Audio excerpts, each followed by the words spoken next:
بسم اللہ الرحمن الرحیم۔ شروع اللہ کے نام سے جو رحمان و رحیم ہے۔ والسماء ذات البروج والیوم الموعود وشاہد ومشہود قتل اصحاب الاخدود النار ذات الوقود اذ هم عليها قعود وهم على ما يفعلون بالمؤمنين شهود۔ قسم ہے مضبوط کلوں والے آسمان کی اور اس دن کی جس کا وعدہ کیا گیا ہے، اور دیکھنے والے کی اور دیکھی جانے والی چیز کی کہ مارے گئے گڑھے والے، اس گڑھے والے جس میں خوب بھڑکتے ہوئے ایندھن کی آگ تھی، جبکہ وہ اس گڑھے کے کنارے پر بیٹھے ہوئے تھے، اور جو کچھ وہ ایمان لانے والوں کے ساتھ کر رہے تھے اسے دیکھ رہے تھے۔ آسمان کی اصل الفاظ ہیں ذات البروج، یعنی برجوں والے آسمان کی۔ مفسرین میں سے بعض نے اس سے مراد قدیم علم ہیئت کے مطابق آسمان کے 12 برج لیے ہیں، اور ابن عباس، مجاہد، قتادہ، حسن بصری، ضحاک اور سدی کے نزدیک اس سے مراد آسمان کے عظیم الشان تارے اور سیارے ہیں، جس کا وعدہ کیا گیا ہے، یعنی روز قیامت، دیکھی جانے والی چیز کی۔ دیکھنے والے اور دیکھی جانے والی چیز کے بارے میں مفسرین کے بہت سے اقوال ہیں، مگر ہمارے نزدیک سلسلہ کلام سے جو بات مناسبت رکھتی ہے وہ یہ ہے کہ دیکھنے والے سے مراد ہر وہ شخص ہے جو قیامت کے روز حاضر ہوگا، اور دیکھی جانے والی چیز سے مراد خود قیامت ہے جس کے ہولناک احوال کو سب دیکھنے والے دیکھیں گے۔ یہ مجاہد، اکرمہ، ضحاک، ابن نجیح اور بعض دوسرے مفسرین کا قول ہے۔ اسے دیکھ رہے تھے۔ گڑھے والوں سے مراد وہ لوگ ہیں جنہوں نے بڑے بڑے گڑھوں میں آگ بھڑکا کر ایمان لانے والے لوگوں کو ان میں پھینکا اور اپنی آنکھوں سے ان کے جلنے کا تماشا دیکھا تھا۔ مارے گئے کا مطلب یہ ہے کہ ان پر خدا کی لعنت پڑی اور وہ عذاب الہی کے مستحق ہو گئے، اور اس بات پر 3 چیزوں کی قسم کھائی گئی ہے: ایک برجوں والے آسمان کی، دوسرے روز قیامت کی جس کا وعدہ کیا گیا ہے، اور تیسرے قیامت کے ہولناک مناظر کی اور اس ساری مخلوق کی جو ان مناظر کو دیکھے گی۔ پہلی چیز اس بات پر شہادت دے رہی ہے کہ جو قادر مطلق ہستی کائنات کے عظیم الشان ستاروں اور سیاروں پر حکمرانی کر رہی ہے، اس کی گرفت سے یہ حقیر و ذلیل انسان کہاں بچ کر جا سکتے ہیں۔ دوسری چیز کی قسم اس بنا پر کھائی گئی ہے کہ دنیا میں ان لوگوں نے جو ظلم کرنا چاہا کر لیا، مگر وہ دن بہرحال آنے والا ہے جس سے انسانوں کو خبردار کیا جا چکا ہے کہ اس میں ہر مظلوم کی داد رسی اور ہر ظالم کی پکڑ ہوگی۔ تیسری چیز کی قسم اس لیے کھائی گئی ہے کہ جس طرح ان ظالموں نے ان بے بس اہل ایمان کے جلنے کا تماشا دیکھا، اسی طرح قیامت کے روز ساری خلق دیکھے گی کہ ان کی خبر کس طرح لی جاتی ہے۔ گڑھوں میں آگ جلا کر ایمان والوں کو ان میں پھینکنے کے متعدد واقعات روایات میں بیان ہوئے ہیں، جن سے معلوم ہوتا ہے کہ دنیا میں کئی مرتبہ اس طرح کے مظالم کیے گئے ہیں۔ ان میں سے ایک واقعہ حضرت صہیب رومی نے رسول اللہ صلی اللہ علیہ وسلم سے روایت کیا ہے کہ ایک بادشاہ کے پاس ایک ساحر تھا۔ اس نے اپنے بڑھاپے میں بادشاہ سے کہا کہ کوئی لڑکا ایسا مامور کر دے جو مجھ سے یہ سحر سیکھ لے۔ بادشاہ نے ایک لڑکے کو مقرر کر دیا، مگر وہ لڑکا ساحر کے پاس آتے جاتے ایک راہب سے بھی جو غالباً پیروان مسیح علیہ السلام میں سے تھا ملنے لگا، اور اس کی باتوں سے متاثر ہو کر ایمان لے آیا، حتیٰ کہ اس کی تربیت سے صاحب کرامت ہو گیا اور اندھوں کو بینا اور کوڑھیوں کو تندرست کرنے لگا۔ بادشاہ کو جب یہ معلوم ہوا کہ یہ لڑکا توحید پر ایمان لے آیا ہے تو اس نے پہلے تو راہب کو قتل کیا، پھر اس لڑکے کو قتل کرنا چاہا، مگر کوئی ہتھیار اور کوئی حربہ اس پر کارگر نہ ہوا۔ آخر کار لڑکے نے کہا کہ اگر تو مجھے قتل کرنا ہی چاہتا ہے تو مجمع عام میں باسم رب الغلام، اس لڑکے کے رب کے نام پر کہہ کر مجھے تیر مار، میں مر جاؤں گا۔ چنانچہ بادشاہ نے ایسا ہی کیا اور لڑکا مر گیا۔ اس پر لوگ پکار اٹھے کہ ہم اس لڑکے کے رب پر ایمان لے آئے۔ بادشاہ کے مصاحبوں نے اس سے کہا کہ یہ تو وہی کچھ ہو گیا جس سے آپ بچنا چاہتے تھے، لوگ آپ کے دین کو چھوڑ کر اس لڑکے کے دین کو مان گئے۔ بادشاہ یہ حالت دیکھ کر غصے میں بھر گیا، اس نے سڑکوں کے کنارے گڑھے کھدوائے، ان میں آگ بھروائی اور جس نے ایمان سے پھرنا قبول نہ کیا اس کو آگ میں پھینکوا دیا۔ بروایت احمد، مسلم، نسائی، ترمذی، ابن جریر، عبد الرزاق، ابن ابی شیبہ، طبرانی، عبد بن حمید۔ دوسرا واقعہ حضرت علی رضی اللہ عنہ سے مروی ہے۔ وہ فرماتے ہیں کہ ایران کے ایک بادشاہ نے شراب پی کر اپنی بہن سے زنا کا ارتکاب کیا اور دونوں کے درمیان ناجائز تعلقات استوار ہو گئے۔ بات کھلی تو بادشاہ نے لوگوں میں اعلان کرایا کہ خدا نے بہن سے نکاح حلال کر دیا ہے۔ لوگوں نے اسے قبول نہ کیا تو اس نے طرح طرح کے عذاب دے کر عوام کو یہ بات ماننے پر مجبور کیا، یہاں تک کہ وہ آگ سے بھرے ہوئے گڑھوں میں ہر اس شخص کو پھینکواتا چلا گیا جس نے اسے ماننے سے انکار کیا۔ حضرت علی کا بیان ہے کہ اسی وقت سے مجوسیوں میں محرمات سے نکاح کا طریقہ رائج ہوا ہے، بروایت ابن جریر۔ تیسرا واقعہ ابن عباس نے غالباً اسرائیلی روایات سے نقل کیا ہے کہ بابل والوں نے بنی اسرائیل کو دین موسیٰ علیہ السلام سے پھر جانے پر مجبور کیا تھا، یہاں تک کہ انہوں نے آگ سے بھرے ہوئے گڑھوں میں ان لوگوں کو پھینک دیا جو اس سے انکار کرتے تھے، بروایت ابن جریر، عبد بن حمید۔ سب سے مشہور واقعہ نجران کا ہے، جسے ابن ہشام، طبری، ابن خلدون اور صاحب معجم البلدان وغیرہ اسلامی مورخین نے بیان کیا ہے۔ اس کا خلاصہ یہ ہے کہ حمیر یعنی یمن کا بادشاہ طبان اسد ابو کرب ایک مرتبہ یثرب گیا، جہاں یہودیوں سے متاثر ہو کر اس نے دین یہود قبول کر لیا اور بنی قریظہ کے 2 یہودی عالموں کو اپنے ساتھ یمن لے گیا۔ وہاں اس نے بڑے پیمانے پر یہودیت کی اشاعت کی۔ اس کا بیٹا ذو نواس اس کا جانشین ہوا اور اس نے نجران پر، جو جنوبی عرب میں عیسائیوں کا گڑھ تھا، حملہ کیا تاکہ وہاں سے عیسائیت کا خاتمہ کر دے اور اس کے باشندوں کو یہودیت اختیار کرنے پر مجبور کرے۔ ابن ہشام کہتا ہے کہ یہ لوگ حضرت عیسیٰ کے اصل دین پر قائم تھے۔ نجران پہنچ کر اس نے لوگوں کو دین یہود قبول کرنے کی دعوت دی، مگر انہوں نے انکار کیا۔ اس پر اس نے بکثرت لوگوں کو آگ سے بھرے ہوئے گڑھوں میں پھینک کر جلوا دیا اور بہت سوں کو قتل کر دیا، یہاں تک کہ مجموعی طور پر 20,000 آدمی مارے گئے۔ اہل نجران میں سے ایک شخص دوس ذو ثعلبان بھاگ نکلا اور ایک روایت کی روح سے اس نے قیصر روم کے پاس جا کر اور دوسری روایت کی روح سے حبش کے بادشاہ نجاشی کے ہاں جا کر اس ظلم کی شکایت کی۔ پہلی روایت کی روح سے قیصر نے حبش کے بادشاہ کو لکھا اور دوسری روایت کی روح سے نجاشی نے قیصر سے بحری بیڑا فراہم کرنے کی درخواست کی۔ بہرحال آخر کار حبش کی 70,000 فوج اریات نامی ایک جنرل کی قیادت میں یمن پر حملہ آور ہوئی، ذو نواس مارا گیا، یہودی حکومت کا خاتمہ ہو گیا اور یمن حبش کی عیسائی سلطنت کا ایک حصہ بن گیا۔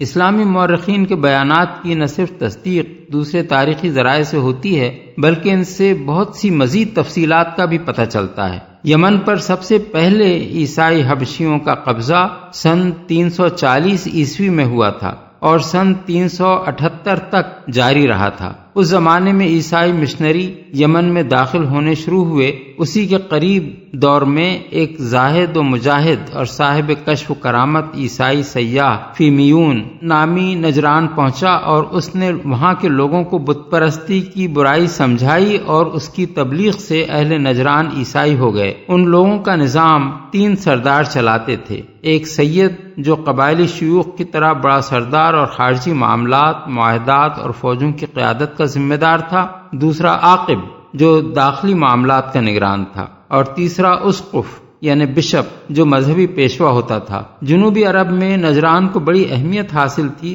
یہ ایک بڑا تجارتی اور صنعتی مرکز تھا۔ ٹسر، چمڑے اور اسلحہ کی صنعتیں یہاں چل رہی تھیں، مشہور حلہ یمانی بھی یہیں تیار ہوتا تھا۔ اسی بنا پر محض مذہبی وجوہ ہی سے نہیں بلکہ سیاسی اور معاشی وجوہ سے بھی ذو نواس نے اس اہم مقام پر حملہ کیا۔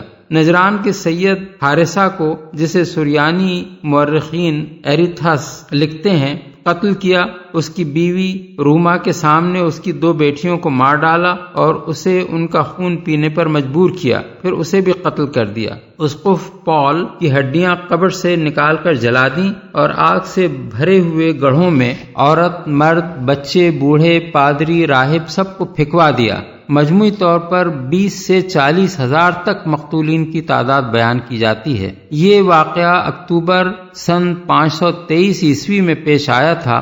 آخر سن 525 عیسوی میں حبشیوں نے یمن پر حملہ کر کے ذو نواس اور اس کی حمیری سلطنت کا خاتمہ کر دیا۔ اس کی تصدیق حصن غراب کے کتبے سے ہوتی ہے جو یمن میں موجودہ زمانے کے محققین آثار قدیمہ کو ملا ہے۔ 6 صدی عیسوی کی متعدد عیسائی تحریرات میں اصحاب الاخدود کے اس واقعے کی تفصیلات بیان ہوئی ہیں، جن میں سے بعض عین زمانہ حادثہ کی لکھی ہوئی ہیں اور عینی شاہدوں سے سن کر لکھی گئی ہیں۔ ان میں سے 3 کتابوں کے مصنف اس واقعے کے ہم عصر ہیں۔ ایک پروکوپیوس، دوسرا کاسموس انڈیکوپلیوسٹس جو نجاشی ایلسبوان کے حکم سے اس کے زمانے میں بطلیموس کی یونانی کتابوں کا ترجمہ کر رہا تھا اور حبش کے ساحلی شہر ایڈولس میں مقیم تھا۔ تیسرا یوحنس ملالہ یعنی جوہانس ملالہ، جس سے بعد کے متعدد مورخین نے اس واقعے کو نقل کیا ہے۔ اس کے بعد جوہانس آف ایفیسوس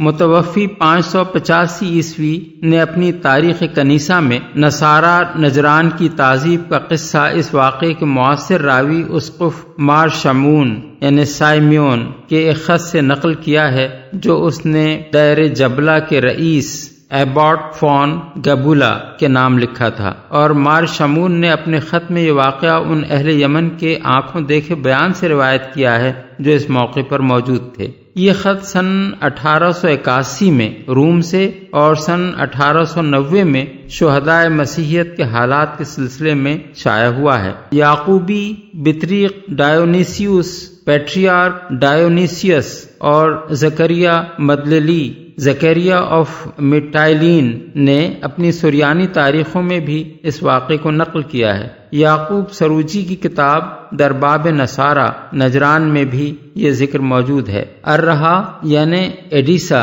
کے اسقف پولوس نے نجران کے ہلاک شدگان کا مرثیہ لکھا جو اب بھی دستیاب ہے۔ سریانی زبان کی تصنیف کتاب الحمیریین کا انگریزی ترجمہ بک آف ہیمارائٹس 1924 میں لندن سے شائع ہوا ہے اور وہ مسلمان مورخین کے بیان کی تصدیق کرتا ہے۔ برٹش میوزیم میں اس عہد اور اس سے قریبی عہد کے کچھ حبشی مخطوطات بھی موجود ہیں جو اس قصے کی تائید کرتے ہیں۔ فلبی نے اپنے سفر نامے عربین ہائی لینڈز میں لکھا ہے کہ نجران کے لوگوں میں اب تک وہ جگہ معروف ہے جہاں اصحاب الاخدود کا واقعہ پیش آیا تھا۔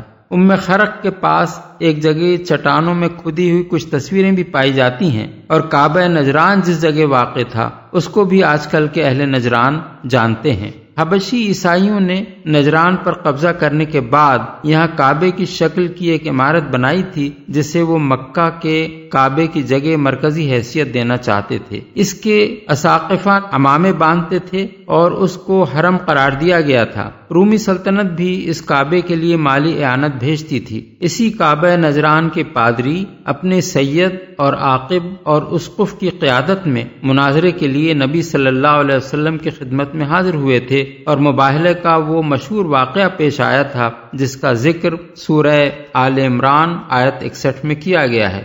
وَمَا نَقَمُوا مِنْهُمْ إِلَّا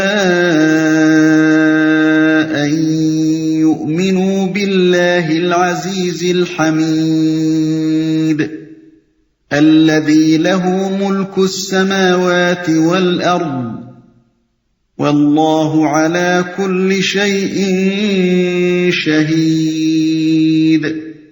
اور ان اہل ایمان سے ان کی دشمنی اس کے سوا کسی وجہ سے نہ تھی کہ وہ اس خدا پر ایمان لے آئے تھے جو زبردست اور اپنی ذات میں آپ محمود ہے، جو آسمانوں اور زمین کی سلطنت کا مالک ہے، اور وہ خدا سب کچھ دیکھ رہا ہے۔ ان آیات میں اللہ تعالیٰ کے ان اوصاف کا ذکر کیا گیا ہے جن کی بنا پر وہی اس کا مستحق ہے کہ اس پر ایمان لایا جائے، اور وہ لوگ ظالم ہیں جو اس بات پر بگڑتے ہیں کہ کوئی اس پر ایمان لائے۔ ان الذين فتنوا المؤمنين والمؤمنات ثم لم يتوبوا فلهم عذاب جهنم ولهم عذاب الحريق۔ جن لوگوں نے مومن مردوں اور عورتوں پر ظلم و ستم توڑا اور پھر اس سے تائب نہ ہوئے، یقیناً ان کے لیے جہنم کا عذاب ہے اور ان کے لیے جلائے جانے کی سزا ہے۔ جہنم کے عذاب سے الگ جلائے جانے کی سزا کا ذکر اس لیے کیا گیا ہے کہ انہوں نے مظلوم لوگوں کو آگ کے گڑھے میں پھینک کر زندہ جلایا تھا۔ غالباً یہ جہنم کی عام آگ سے مختلف اور اس سے زیادہ سخت کوئی اور آگ ہوگی جس میں وہ جلائے جائیں گے۔ ان الذين آمنوا وعملوا الصالحات لهم جنات تجري من تحتها الانهار ذلك الفوز الكبير۔ جو لوگ ایمان لائے اور جنہوں نے نیک عمل کیے، یقیناً ان کے لیے جنت کے باغ ہیں جن کے نیچے نہریں بہتی ہوں گی، یہ ہے بڑی کامیابی۔ ان بطش ربک لشدید، در حقیقت تمہارے رب کی پکڑ بڑی سخت ہے۔ انه هو يبدئ ويعيد وهو الغفور الودود ذو العرش المجيد فعال لما يريد۔ وہی پہلی بار پیدا کرتا ہے اور وہی دوبارہ پیدا کرے گا، اور وہ بخشنے والا ہے، محبت کرنے والا ہے، عرش کا مالک ہے، بزرگ و برتر ہے، اور جو کچھ چاہے کر ڈالنے والا ہے۔